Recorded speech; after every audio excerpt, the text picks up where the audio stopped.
अहङ्कारी। वृद्धः कश्चित् राजा व्याख्यानग्रन्थानां साहाय्येन भगवद्गीतां पठितवान्। अनन्तरं प्रान्तीयभाषया पद्यरूपेण तस्याः सारं लिखितवान् च। एतेन तस्य मनसि अहं कश्चन श्रेष्ठः कविः इति भावः आगतः। आत्मनः कविताप्रौढतां प्रदर्शयितुम् इच्छन् राजा मत्समानं कञ्चित् कविश्रेष्ठं मम समीपं प्रेषयतु इति ख्यातं कविं विष्णुशर्माणं प्रति पत्रं लिखितवान्। विष्णुशर्मा कञ्चित् युवकं कविं महाराजसमीपं प्रेषितवान्। राजा तं दृष्ट्वा, भवान् तु अल्पवयस्कः, महाकविः कथं वा भवितुम् अर्हति? भगवद्गीताम् अहमेव व्याख्यानग्रन्थस्य साहाय्येन पठितवान्।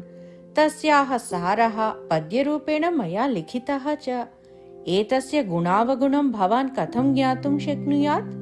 भवान् भवतः गुरुमेव अत्र प्रेषयतु इत्युक्तवान्। केषाञ्चित् दिनानाम् अनन्तरं विष्णुशर्मा स्वयं राजास्थानम् आगतवान्। सः तरुणः कविः कः इति पृष्टवान् राजा।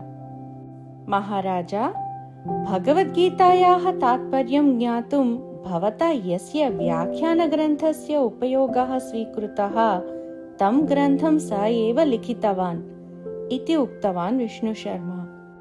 तदा राजा आश्चर्येण अवदत्, तावत् पण्डितः वा सः? मम पुरतः तद्विषये किमपि न उक्तवान् एव किल इति। तदा विष्णुशर्मा उक्तवान्, नैजः कविः कदापि आत्मश्लाघनं न करोति, विनयः तस्य लक्षणम् इति। एतेन वचनेन महाराजस्य अहङ्कारः समूलं नष्टः।